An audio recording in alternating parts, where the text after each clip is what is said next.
Alright, watch the lead that I have to give this. I have to give over 4 bars of lead, or 4 mils of lead, to hit this Colbert full throttle at this range. But look at that beautiful salvo, and pow! Down he goes.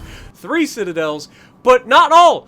Later in the match, I end up baiting the ever-living crap out of a Mino because I realize I'm inside a smoke firing penalty, and he takes the bait and fires his guns. Which can only end one way, sunshine. Wait for it.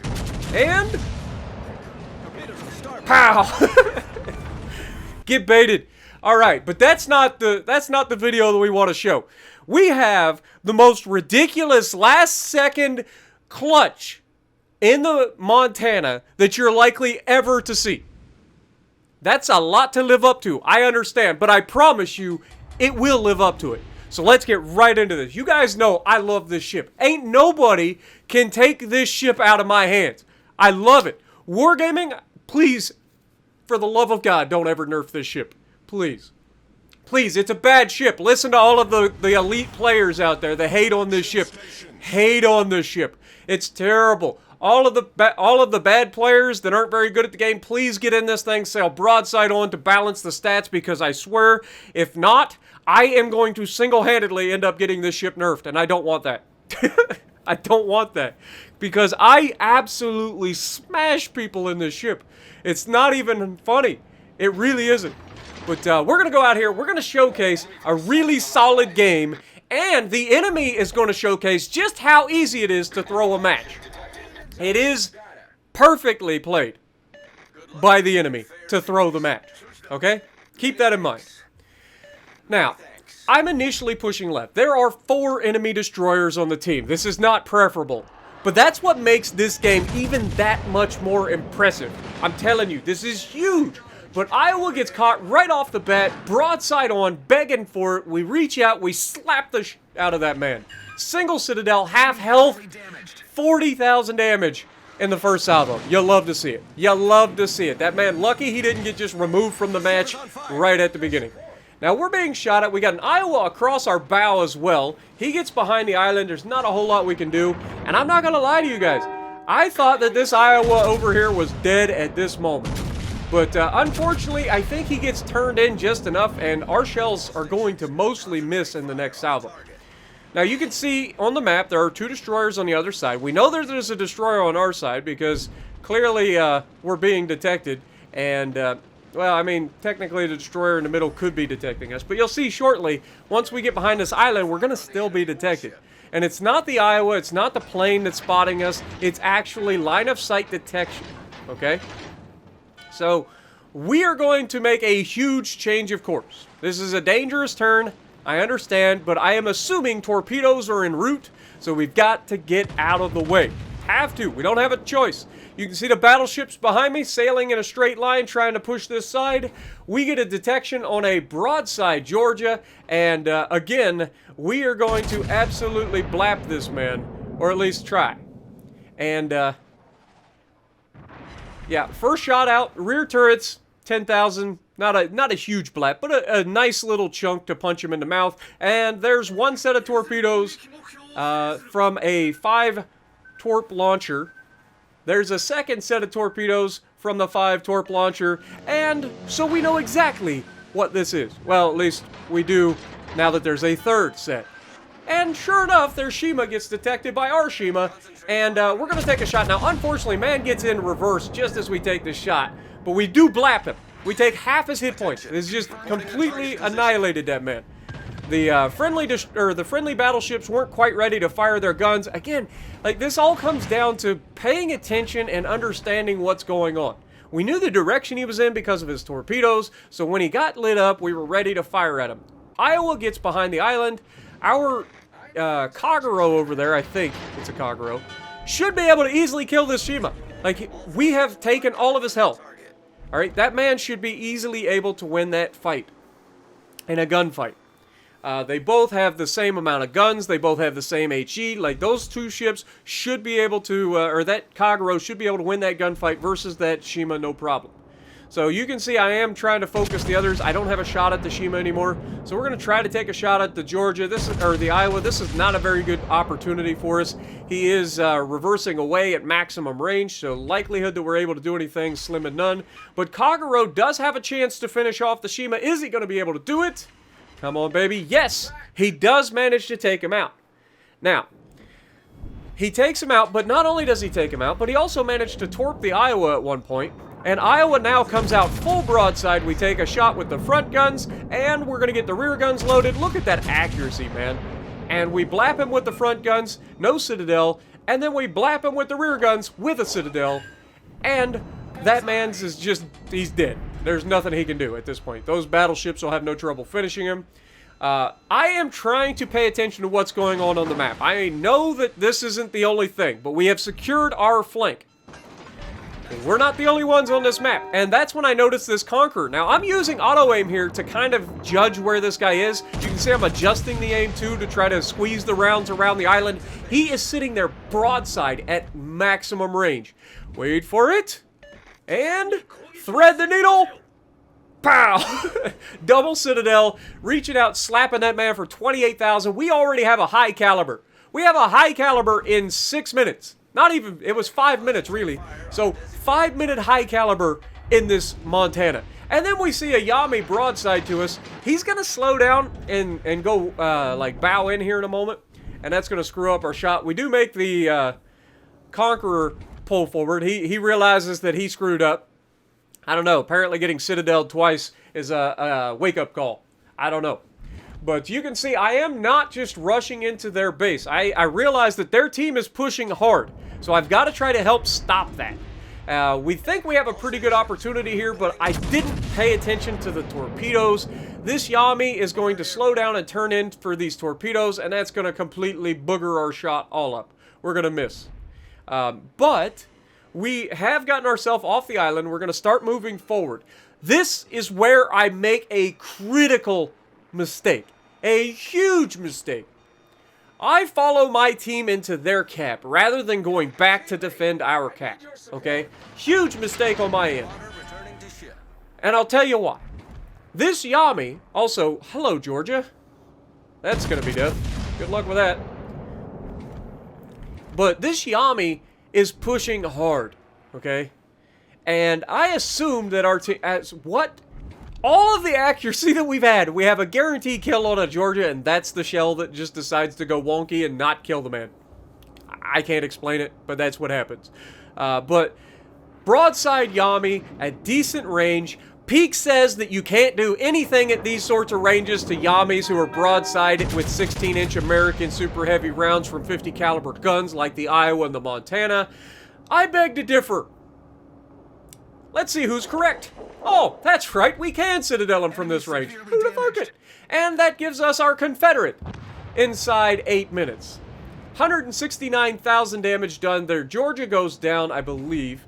They still have 2 destroyers. We have just blapped that Yami, but I completely missed the fact that our battleship that was defending the cap has died. Okay? Our team is requesting support on an Iowa who's coming back for them. He is broadside to us. We are in the perfect position for a crossfire. And, wait for it. I mean, we all know where this is going. Look at that accuracy and tell me how that's going to end. Pow! Gone. And we now have a chance to turn around. At this point, I should have guaranteed turned around to defend the cap. Had to. This is the moment. I should have done it. And you can see I'm contemplating it. Right here, I've already started the turn. I'm like, okay, I need to go back and defend the cap. But I second guess myself. I'm like, okay, well, we've got 2 people in their cap. I could make a third. That means that Yami getting into the base is not going to give them the win. It's just not. So I make the call to go into the enemy base to give us a third person on the base. We win this match, no problem. However, I underestimated the power of my potatoes to throw the match. And, yeah, it costs me this game. 100%. This decision not to guarantee the win by going back and defending the cap costs us this match. Or does it? Now remember, there are potatoes everywhere. And here we have a chance to potentially shoot a Yami. He's got our broadside. And just as we look at him, he disappears. because of course he does. And so he gets away into our cap to start capping. And at this point, again, I should have just gone back. I have the time to turn this thing around and get into a position to shoot that man. He's a one-shot kill, guaranteed. Anywhere I hit him, if I hit him on the superstructure or whatever, it doesn't matter. He dies. But I don't go for him. The Conqueror has no hit points. He's an easy kill. But our team has just completely thrown this match. The enemy has a destroyer that's pushing out on our destroyer. We lose a turret here. Again, he doesn't get detected because he's firing behind an island. Kagero pops up. He's really close to our destroyer. Our destroyer, to his credit, gets the kill.